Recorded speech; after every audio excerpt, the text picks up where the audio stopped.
Hello everyone, today we will start exercise 15.3 and the question number first, draw the graph. यहाँ हमें सभी questions में graph draw करने हैं. Draw the graphs for the following table of values with suitable scales of the axis. Cost of Apple, ये stable दे रखा है आपको, आपने खुद से मतलब स्टेबल स्केल तो आपने खुद से लेना है जो भी है, तो गिवन नंबर्स को आपने शो करना है. तो ये नंबर ऑफ एप्पल्स हैं और ये कॉस्ट है बेटा. तो नंबर ऑफ एप्पल्स तो हम एक्स एक्सिस पे ले लेंगे क्योंकि वो तो नंबर ऑफ एप्पल, जैसे 1 एप्पल है 5 रुपीज़ का, कॉस्ट तो बढ़ती घटती रहती है, लेकिन ये नंबर ऑफ एप्पल्स हैं. ये दे रखी भाई, एक एप्पल की कितनी, 2 की कितनी, 3 की कितनी, तो इस तरीके से. तो देखो बेटा, मैं जो है आपको यहाँ इस ग्राफ के अंदर बताती हूँ थोड़ा सा. देखिए किस तरीके से होगा. ये मैंने एक्स एक्सिस यहाँ पे लिया है, ये वाई एक्सिस लिया है. तो यहाँ ये मेरे पास है नंबर ऑफ एप्पल्स, इसको मैं लिखूँगी नंबर ऑफ एप्पल्स, और ये वाला जो है ये कॉस्ट है, कॉस्ट ऑफ एप्पल्स. ठीक है, ये कॉस्ट हो गई. अब आप लोग क्या देखेंगे इसके अंदर, देखो सबसे पहला पॉइंट, 1 अगर एप्पल है तो उसकी कॉस्ट कितनी है, 5 रुपीज़. तो ये मैं पेन से इसलिए कर रही हूँ, आपको ये सब पेंसिल से ही करना है. मैं पेन से इसलिए कर रही हूँ, पेंसिल से ना दिखाई नहीं देता आपको अच्छे से वीडियो में, इसलिए मैंने पेन का यूज़ किया है. 2 एप्पल्स हैं तो बेटा देखो 10 है कॉस्ट. 3 एप्पल्स हैं तो जो है 15 रुपीज़ कॉस्ट है, और 4 पे जो है वो 20 रुपीज़ है, और 5 पे जब आप जाते हो तो 25 हो जाती है. तो इस तरीके से कॉस्ट थी. तो अब इनको हम क्या करेंगे, इनको मैच करा देंगे पॉइंट्स को. ये देखिए इसको मैच करा दिया है, यहाँ इस पॉइंट से इस पॉइंट तक. ये थोड़ा सा लाइन आगे चलेगी, इसको मत लेना बेटा ऐसे, ठीक है. थोड़ी सी बाई मिस्टेक ये चलेगी तो इसको नहीं लेना आपने, केवल इस पॉइंट से लेके इस पॉइंट तक. तो ये आपका फर्स्ट पार्ट का जो है ग्राफ रेडी हो जाता है. इसी तरीके से आपका बी जो पार्ट है वो कहता है distance travelled by a car. देखो टाइम दे रखा है 6 AM, 7 AM, 8 AM, 9 AM, और डिस्टेंस देखो 6 बजे कितना, 40 किलोमीटर का किलोमीटर में दे रखा है, और 7 AM जो है 80 किलोमीटर, 8 AM 120 और 9 AM 160. आप देख सकते हो 40, 80, 120, 160. तो हम इसका स्केल जो है अपने अकॉर्डिंग ले लेते हैं. जैसे मैंने पहले वाले क्वेश्चन में, इस वाले में मैंने लिया था 5, 10, 15, 20, तो उसके अकॉर्डिंग हमने लिया. अब हम बी पार्ट जब कर रहे हैं तो देखो बेटा, मैंने यहाँ पे तो टाइम ले लिया, इसको हम ले सकते हैं टाइम, और यहाँ पे हम क्या लिख सकते हैं, distance, distance in kilometre. Kilometre में जो है ये डिस्टेंस आपको गिवन है. अब फर्स्ट पॉइंट अगर मैं देखती हूँ तो मेरे पास क्या है, 6 AM पे 40 किलोमीटर. मैं पेंसिल ही ले लेती हूँ क्योंकि थोड़ा सा भी इधर उधर हो जाता तो हम इरेज नहीं कर पाते फिर. तो पेंसिल से मैं आपको थोड़ा डार्क करके दिखाने की कोशिश करूँगी बेटा. तो 6 किलोमीटर पे 6 AM जो है वो 40 किलोमीटर चला है इस तरीके से. अब 7 AM पे जो है उसका डिस्टेंस था 80 किलोमीटर, और फिर उसके बाद जो आपका 8 AM था उस पे 120, और 9 AM पे फिर 160. तो यहाँ से भी देखिए एक बिल्कुल लीनियर ग्राफ आपको मिलेगा, लाइन ग्राफ भी बोल सकते हो, लीनियर भी. इसको ज़्यादा आगे तक नहीं बढ़ाना, जहाँ तक ये पॉइंट है वहीं तक हमें रखना है. तो ये ग्राफ जो है हमारा बनके रेडी हो गया है, देखो बी पार्ट के लिए. ठीक है, ये बी पार्ट के लिए ग्राफ है. इसी तरीके से इसमें जो है सी पार्ट भी है हमारा, तो सी पार्ट भी हम लोग करेंगे. देखो सी पार्ट में ये क्या कह रहा है, सी पार्ट के अंदर पहले बी पार्ट के कुछ क्वेश्चन पूछे गए हैं आप लोगों से. How much distance did the car cover during the period 7:30 AM to 8 AM. भाई 7:30 से 8 के बीच में उसने कितना डिस्टेंस जो है मेंटेन किया. तो आप यहाँ पे दोबारा से इस ग्राफ पे आ जाइए.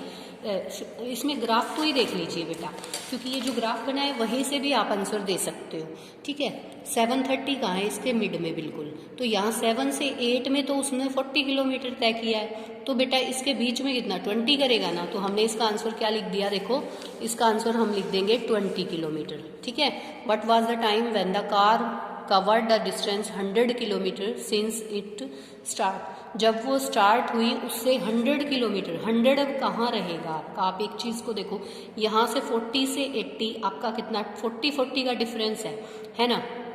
तो 100 किलोमीटर जो है ना 7:30 बजे यहाँ जो है आपका मिड में 7:30 पे, ये 40 का है तो इसको आप काउंट करके कर सकते हो, आपका 7:30 पे रहेगा इस टाइमिंग में, यानी कि इनके बिल्कुल मिड में जो है डिस्टेंस कितना, फिर यहाँ पे देखोगे 7:30 बजे कितना है, थोड़ा सा ऊपर जाओगे, यहाँ जो पॉइंट रहेगा वो आपका रहेगा कितने का, 100 किलोमीटर का। तो यहाँ हम लिखेंगे 7:30 जो है वो 100 किलोमीटर पे रहेगी जो डिस्टेंस है। तो इस तरीके से अब देखो interest on deposit for a year, देखो बेटा ये डिपॉजिट है यानी कि 1000 रुपीज़ पे 80 रुपीज़ डिस्टेंस जो सिंपल इंटरेस्ट मिला, 2000 पे 160, 3000 पे 240, 4000 पे 320 और ये तो मनी तो वही का वही है, आपको केवल क्या बताना है, वो सिंपल इंटरेस्ट बताना है कितना, वो बदल भी सकता है, ज़्यादा अगर रेट ऑफ इंटरेस्ट लेंगे तो सिंपल इंटरेस्ट बदल जाएगा, तो ये वाली चीज़ जो कांस्टेंट रहती है उसको एक्स एक्सिस पे लेना है, बाकी जो कांस्टेंट नहीं है उसको वाई एक्सिस पे ले लेते हैं। देखिए भाई अब मेरे पास ये ग्राफ जो है मैंने ड्रॉ किया है, देखिए सी पार्ट के लिए ये वाई एक्सिस हो गया और ये वाला एक्स एक्सिस हो गया, तो 1000 रुपीज़ पे आप देख सकते हो कितना है, 1000 रुपीज़ पे जो है वो 80 रुपीज़ है, 1000 पे कितना है 80 रुपीज़, तो 1000 वाला हम देख लेते हैं, 1000 जो है ये रहा और यहाँ पे मैंने 80 का जो है एक पॉइंट लगा दिया, उसके बाद 2000 पे 160 है, 160 यानी कि 8 की ही टेबल हमारी जो है चली हुई है, फिर 3000 पे हम देखते हैं तो 240 एंड देन 4000 पे देखते हैं तो 320, ये सीरियल वाइज इसी तरीके से चल रहा है, फिर ये हमारा जो है यहाँ पे 400 आ गया। तो ये हमारे सारे पॉइंट्स क्लियर हो चुके हैं, तो हम इसको एक लाइन में एक लाइन ग्राफ बोल दें या फिर लीनियर ग्राफ इसको बोल सकते हैं, हमारे पास बनके रेडी हो जाएगा। देखिए कुछ इस तरीके से, ठीक है, ये हमारा ग्राफ बन गया। ओके बेटा, ये एक्स एक्सिस था, ये वाई एक्सिस और यहाँ ये क्या था, ये तो अमाउंट था, इसको हम लिख सकते हैं अमाउंट, ठीक है, और इस वाले को क्या लिख सकते हैं, सिंपल इंटरेस्ट, सिंपल इंटरेस्ट, ये क्योंकि सिंपल इंटरेस्ट है ये पेन से लिखना आप लोग, ठीक है। तो ये आपका ग्राफ बनके रेडी है क्वेश्चन नंबर फर्स्ट के लिए, फर्स्ट सी के लिए, ए के लिए, बी के लिए, ठीक है, इस तरीके से। अब हम आ जाते हैं क्वेश्चन नंबर सेकंड पे। क्वेश्चन नंबर सेकंड में हमसे पूछा है क्या, देखो draw the graph for the following, आपको ग्राफ बनाना है, ये साइड दे रखी है स्क्वायर की और यहाँ पे आपको पेरीमीटर गिवन है, तो इसमें ये भी पूछा है कि is it a linear graph. अब लीनियर ग्राफ कौन से होते हैं, जैसे आपने फर्स्ट क्वेश्चन में बनाए हैं सभी पॉइंट्स एक ही लाइन पे जो है आपके आ रहे थे, तो ऐसा जो सीधी लाइन स्ट्रेट लाइन ड्रॉ होती है जहाँ पे, वहाँ आपका लीनियर होता है और जहाँ नहीं होती वहाँ नहीं होता। तो हम देख लेते हैं, जिसमें अगर स्ट्रेट लाइन आएगी तो वो तो यस आंसर में आ जाएगा और जिसमें स्ट्रेट लाइन नहीं आएगी तो वो हमारा नो में आ जाएगा। तो हम इनको भी बना लेते हैं। देखिए मैंने ऑलरेडी ये ड्रॉ करके रखा हुआ है थोड़ा सा इस तरीके से। सेकंड का जो है फर्स्ट पार्ट है, ये देखो ये एक्स एक्सिस है, ये साइड ऑफ स्क्वायर है और यहाँ पे ये पेरीमीटर ऑफ स्क्वायर मैंने बनाया। तो मैंने इसका स्केल जो है ना 4 की टेबल में ले लिया, क्योंकि आप लोग देखिए 8, 12, 14, 20, 24 ऐसे कुछ नंबर्स आ रहे हैं जो कि थोड़ा सा 4 की टेबल को कवर कर रहे हैं। तो मैं इसी सीक्वेंस में जो है मैं स्केल, क्योंकि हमें अपने खुद से लेना है। अब मैं पहले देखती हूँ, देखो 2 है, जो 2 साइड है तो 8 रहेगा। अब देखो 2 साइड कहाँ पे, ये रही, यहाँ पे मैंने 1, 2, 3 इस तरीके से ले लिया। 2 साइड है तो 2 जो है उसका 8 रहेगा, तो 8 रहेगा तो बेटा मैं इसका निकाल देती हूँ, फिर कोई दिक्कत नहीं है। स्क्वायर है ये, तो यहाँ पेरीमीटर 8 रहा, 8 रहा तो यहाँ 8 का डॉट मैंने लगा दिया 2 से 8 पे, ठीक है। फिर उसके बाद मैंने देखा 3 है तो 3 का क्या रहा, 12 रहा, 3 का कितना रहेगा 12 रहेगा। ऐसे ही 4 है तो इसका 16 और 5 है तो 20 एंड 6 है तो 24 और 6 तक ही है बेटा आप लोगों के पास, इससे आगे नहीं है। ये मैंने वैसे ही 1 पॉइंट एक्स्ट्रा ले लिया था, कोई बात नहीं है, आप एक्स्ट्रा ले सकते हो, लेकिन आप कम नहीं ले सकते। एक्स्ट्रा ले सकते हो लेकिन कम नहीं ले सकते, क्योंकि कम में तो फिर आपके पॉइंट्स रह जाएंगे ना। तो इस तरीके से जो है आपने इसका ग्राफ जो है वो ड्रॉ कर दिया। और आप क्या देख रहे हो कि ये जो जितने भी पॉइंट्स थे वो सारे एक स्ट्रेट लाइन पे आ रहे हैं, स्ट्रेट लाइन पे आ रहे हैं। तो हमसे पूछा क्या था, is it a linear graph or not. Yes, yes it is a linear graph, ठीक है, ये क्या है, एक लीनियर ग्राफ।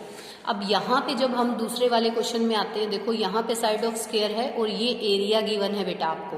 तो अभी मैं देखती हूँ इसके पॉइंट्स के लिए मैं जो है पॉइंट लगाती हूँ, जो भी कोऑर्डिनेट्स इसके गिवन है। ठीक है, अब देखो इसके लिए कोऑर्डिनेट्स क्या गिवन है, 2 है तो 4 है बेटा, स्क्वायर है ना, तो साइड इंटू साइड होता है, तो 2 साइड है हमारे पास, तो इसका 4 आएगा। ठीक है, अब 3 है तो 9 आएगा। अब 3 है बेटा, 3 में क्या आ जाएगा, 9। ठीक है ना, 3 में हम क्या लिखेंगे, 9। 3 यहाँ आपका 3 है, 8, ये 4 का डिफरेंस हमारे पास चल रहा है, तो 3 का 9 कहाँ बना, देखो इसमें 10 जो है वो गैप्स हमारे पास लगे हुए हैं। 3 का 9 आया, 8 से ऊपर थोड़ा सा जो है आप इधर चले जाइए, इधर बनेगा, काउंट करके हम इसको लिख लेंगे। ऐसे ही हमारे पास 4 है तो 16 है बेटा, 4 का जो है वो 16 बन रहा है, ये रहा। और जो आपका फिर नंबर है 5 तो 25 बन रहा है। 25 जो है वो देखो यहाँ कहाँ आएगा आपका, ये 5 वाले कोऑर्डिनेट से चले एक्स एक्सिस से और वाई एक्सिस पे जा रहे हैं, तो यहाँ मेरे पास 25 है। फिर मेरे पास जो है 6 वैल्यू है तो 36 जो है वो ये रहा। 6 वैल्यू पे 36 पे हमें जाना है, ये वैल्यू हो गई। अब मैं इन सभी को 1 बाय 1 जो है मैच करा देती हूँ। देखो पहले पॉइंट को दूसरे पॉइंट से, ये एक पॉइंट बन गया मेरे पास। अब ये देखो थोड़ा सा टेढ़ा जा रहा है, आपको दिख रहा है, और ये देखो और थोड़ा सा जो है टेढ़ा जाएगा, और यहाँ से ये पॉइंट बिल्कुल सीधी जानी चाहिए थी, लेकिन ये भी, तो ये एक लाइन ग्राफ नहीं बना। जैसे ये इस वाले में हमारी सीधी लाइन गई है, देखो कुछ टेढ़ी मेढ़ी ऐसे करके जा रही है, तो बेटा ये लाइन ग्राफ नहीं है। जब मैंने आपको पहले भी बताया था कि लाइन ग्राफ या लीनियर ग्राफ कब बनेगा, जब लाइन सीधी बिल्कुल सीधी जाएगी, तो ये लाइन ग्राफ हमारा इस तरीके से फॉर्म होता है। तो ये हमारा लाइन ग्राफ नहीं है, नो, इसमें हम लिखेंगे no, it is not a linear graph. ठीक है, तो बेटा आज हम ये क्वेश्चन के साथ ये एक्सरसाइज भी फिनिश कर रहे हैं, और ये चैप्टर भी हमारा कंप्लीट हो गया है। इस चैप्टर को आप जो है, इसमें 3 एक्सरसाइजेस थी, इस चैप्टर को आप अपनी नोटबुक में अच्छे से कर लें, और जैसे ग्राफ मैंने बनाए हैं ऐसे ग्राफ बना के और आप उसको नोटबुक में पेस्ट करेंगे और नोटबुक में ये आंसर लिखेंगे। ठीक है, और टेबल ज़रूर बनाएंगे भाई, टेबल ऐसे बना के उसके नीचे ग्राफ, और फिर उससे जो रिलेटेड क्वेश्चन पूछा है वही आप बताएंगे। ठीक है, और एक शायद ये हमारा रह गया है जिसमें क्वेश्चन पूछे गए थे, ये भी देख लेते हैं। सी पार्ट में हमसे क्वेश्चन पूछे गए थे, देखो does the graph passes through the origin, origin से पास होगा क्या, अगर देखें तो हमारा सी पार्ट था। अगर हम इसको आगे बढ़ाते हैं तो ओरिजिन से पास होगा। देखो ये लाइन अगर ऐसे लेके जाएं तो ओरिजिन में से हो जाएगा पास। यस, मेक अ ग्राफ बना के देख लेना है, यहाँ पे जो है आपको ग्राफ बना के देख लेना है। आप ये 2 पार्टी करें इसका, बल्कि रहने दें, तो ओरिजिन में से, तो क्योंकि ये 0 0 वाला तो कोई पॉइंट ही नहीं है ना, वैसे तो अगर आप देखोगे तो हो जाएगा ग्राफ, लेकिन हमारा ग्राफ तो यहीं तक रह रहा है। देखो आप सी पार्ट में देख सकते हो, यहाँ तक हमारा ग्राफ है, 0 0 में तो हो ही नहीं रहा, तो इसको हम नो कह देंगे बेटा, यस नहीं नो कहेंगे, ये पहले से कभी लिखा हुआ है तो इसको नो कहेंगे। Use the graph to find the interest of 25,000 for a year. भाई ग्राफ को यूज़ करके आपको जो है 2500 रुपीज़ फॉर अ ईयर के लिए निकालना। तो यहाँ पे आप निकाल के देख लेंगे क्या आएगा। सिंपल इंटरेस्ट निकाल के देख लो ना, P into r into t by 100 formula होता है, तो यहाँ से हम बता देंगे। और या 2500 कहीं अगर आपका है तो उसमें भी बता देंगे हम, कोई दिक्कत नहीं है। वैसे इसमें 80 का गैप है, आप आगे तक पहुँचोगे तो भी निकलाएगा, अदरवाइज इसको इस तरीके से 1 साल का टाइम लेके और आप बना भी सकते हो। To get an interest of ₹280 per year, how much money should be deposited. तो भाई ये देखो यहाँ पे टू गेट इंटरेस्ट 280 रुपये अगर उसको मिलने चाहिए, तो उसके लिए कितने टाइम जो है शुड बी डिपॉजिटेड, कितने रुपए डिपॉजिट होने चाहिए, 280 रुपये मिलने चाहिए उसको। तो यहाँ पे हम देख सकते हैं 80 का गैप है हमारा, तो यहाँ पे 80 का गैप है, तो 40 का अगर मैं रखूँ, क्योंकि 280 रुपीज़ मिलने चाहिए, तो 280 रुपीज़ कब मिलेंगे उसको, देखो 3500 में, इन दोनों के बीच में मिलेंगे ना। ग्राफ से भी देख सकते हो, तो आप ग्राफ से भी इन क्वेश्चंस के आंसर दे सकते हो, या फिर आप इस तरीके से भी जो है कर सकते हैं। अंडरस्टैंडिंग आपकी ठीक होनी चाहिए। ओके बेटा, ये चैप्टर भी आज फिनिश हो गया और आपकी एक्सरसाइज भी। Thank you.